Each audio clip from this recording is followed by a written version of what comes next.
আসসালামু আলাইকুম প্রিয় দর্শক শ্রোতা, কেমন আছেন? আশা করি সবাই ভালো আছেন। ভিডিওর শুরুতে ছোট্ট একটি ভিডিও ক্লিপ দেখেছেন, সম্পূর্ণ ভিডিও আপনাদেরকে দেখাবো। আর এই ভিডিওটি দেখলে আপনাদের গায়ের রোম দাঁড়িয়ে যাবে। এখানে যে ঘটনাটি ঘটেছে, 9 বছরের একটি ছেলেকে কিডন্যাপ করে 3 লক্ষ টাকা মুক্তিপণ দাবি করেছে। আর এই 3 লক্ষ টাকা না দেওয়ার কারণে এই ছেলেটিকে হত্যা করা হয়েছে। কি শুরু হয়েছে আমাদের এই সমাজে! এখানে দর্শন, এখানে খুন, এখানে অপহরণ, এসবের বিচার কে করবে? এই ভিডিওটি সবাই বেশি বেশি করে শেয়ার করবেন, সারা বাংলার মানুষকে দেখার সুযোগ করে দেবেন। তাহলে হয়তো এসবের বিচার আমাদের দেশে পেতে পারি। কারণ যখন সর্বদিক সর্বমহল যখন এসব নিয়ে প্রতিবাদ করবে, তখনই আপনি সঠিক বিচার পেতে পারেন। আর নয়তো সবকিছুই ধামাচাপা দিয়ে রেখে দেওয়া হবে। তো চলুন ভিডিওটি সম্পূর্ণ দেখুন, আপনার মতামত কমেন্টে লিখে জানাবেন। চলুন ভিডিওটি দেখে আসি।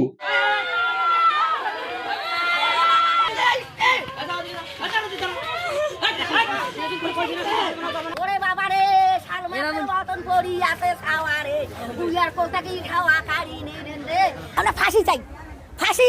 আমরা আমরা ফাঁসি আর কিছু চাই না, আমরা ফাঁসি চাই। আমরা খাওয়ার বদল ফাঁসি চাই, ফাঁসি দিয়ে মারবেন। নাতি, আমার নাতি হয় ভাস্তির ছাড়া নাতি রে। আল্লাহ আল্লাহ আমার বাড়িতে বাঁচাও আছে। আল্লাহ ও কারানি করি ডাকাইবে। আল্লাহ ওরে আল্লাহ রে, ওরে আল্লাহ। 3 লাখ টাকা দেন, ছাওয়াজা নিয়ে এসেন। ওয়ানের নাম্বার তো মনে করে কল দিয়েছে, কল দেওয়া মাত্র খালি কইছে 3 লাখ টাকা আমার ধরে এসে ছাওয়া বাদ আমার সব ঠিক আছে, এখনো ছাওয়া মারি নাই, কিছু করি নাই। 80 টাকা দিয়ে আসে অমুক জায়গা, খালি এই কর অমুক জায়গাটা খোয়া, তাতে ফোন কাটিয়ে দিয়েছে। আর এত চেষ্টা করি ফোন দেওয়ার, ভাইও তেমন টেস্ট করছে, আর যাকে ফোন যায় না। যারা মারছে আসামি তার বাড়ির পেছনে কবর থেকে গিয়ে পাইলাম, টয়লেটের বাথরুমের তল থেকে। যারা আমার ভাগ্নে মারছে ওদের ফাঁসি আমি চাই। কাল থেকে তো বলাটা নেখোঁজ, একটা দেড়টার পর থেকেই নেখোঁজ হওয়ার পর মাগরিব পর্যন্ত খোঁজাখুঁজি করছে, পায় নাই। মাগরিবের পর ফোন আসছে, ওই যে ছেলেটা মার্ডার হয়েছে তার মার কাছে ফোন দিছে, ফোন দিয়ে তার কাছে টাকা চাইছে 3 লাখ টাকা। এভাবে 4টা ফোন আসছে, কিন্তু কোন ঠিকানায় টাকাটা দেবে এই সময়টুকু দেয় নাই। ওই টাকাটা বলিয়ে কাটিয়ে দিচ্ছে। পরে এলাকার লোক আর কি ট্রাই করে দেখে যে এলাকার এই বাড়ির নাম্বার ফোন দিলে আমরা জানতে পারি যে এই বাড়ির যে সোহান আছে, সোহানের নামে এই মোবাইল নাম্বারটা পাওয়া যায়। তারপরে আমরা সোহানকে জিজ্ঞাসা করলে সোহান অস্বীকার করে। বাচ্চাটাকে যে নির্মমভাবে হত্যা করা হয়েছে, আমরা এলাকাবাসী হিসাবে এই হত্যার সুষ্ঠু তদন্তের মাধ্যমে দোষীদের সর্বোচ্চ শাস্তি নিশ্চিত করার দাবি জানাই। এবং এলাকাবাসীর পক্ষ থেকে আমরা অবিলম্বে যতজন এর সঙ্গে জড়িত প্রত্যেককে আমরা গ্রেপ্তারের দাবি জানাচ্ছি। গতকালকে সন্ধ্যার দিকে আমাকে আমার পিছনে দাঁড়ানো এই ব্যক্তি, আলামিন ওনার নাম, উনি আমাকে ফোন দিলেন। ওনার এই এলাকাতে 8-9 বছর 9-10 বছরের একটা বাচ্চাকে খুঁজে পাওয়া যাচ্ছে না। পরবর্তী কিছুক্ষণ পর ফোন দিলেন একটা নাম্বার থেকে, যে সন্তান, যে ওই শাকিল ভিকটিম, শাকিলের মায়ের কাছে ফোন দিয়েছে যে তার কাছে 3 লাখ টাকা চায়।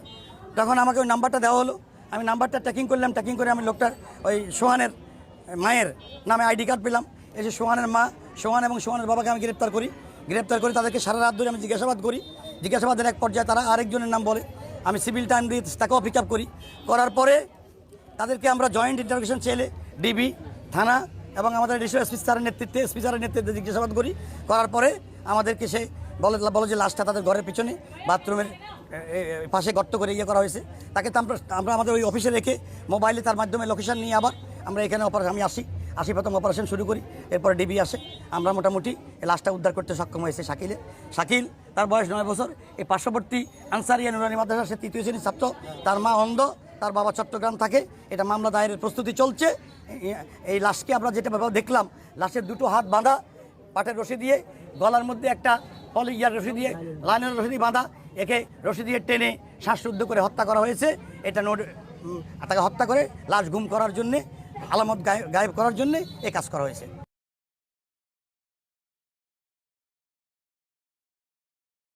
রাতে এক মহিলা মোসাম্মদ জয়নব, উনি আমাদের থানায় এসে অভিযোগ করেন যে ওনার ছেলেকে খুঁজে পাওয়া যাচ্ছে না এবং মুক্তিপণ দাবি করা হয়েছে।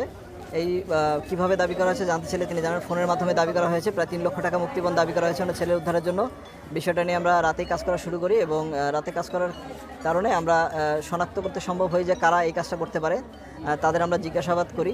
জিজ্ঞাসাবাদ করার মাধ্যমে তাদের দেয়া তথ্যের সূত্রের ভিত্তিতে গোকুণ্ডা ইউনিয়নের রতিপুর ফকিরটারি গ্রামে এখানে আমরা যাকে আমরা জিজ্ঞাসাবাদ করেছিলাম তার বাসার পিছনে সেপটিক ট্যাঙ্কে, নতুন তৈরি করা সেপটিক ট্যাঙ্কের গর্তের প্রায় 5 ফিট নিচে থেকে একটি 9-10 বছরের শিশু ছেলে তার নাম শাকিল, তাকে উদ্ধার করতে সক্ষম হই। আমরা লাশ যথাযথ মর্যাদা এবং আমাদের আইনি প্রক্রিয়ায় লাশ নিয়েছি। লাইনে আইনি পরবর্তী প্রক্রিয়া চলমান থাকবে এবং আমাদের তদন্ত কার্য চলমান থাকবে। প্রিয় দর্শক শ্রোতা, এই খুনির কি সাজা হওয়া উচিত আপনারা কমেন্টে লিখে জানাবেন এবং ভিডিওটি বেশি বেশি করে শেয়ার করবেন।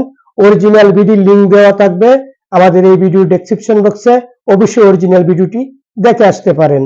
সো দেখা হচ্ছে অন্য কোনো ভিডিওতে, ততক্ষণ ভালো থাকবেন, সুস্থ থাকবেন, আল্লাহ হাফেজ।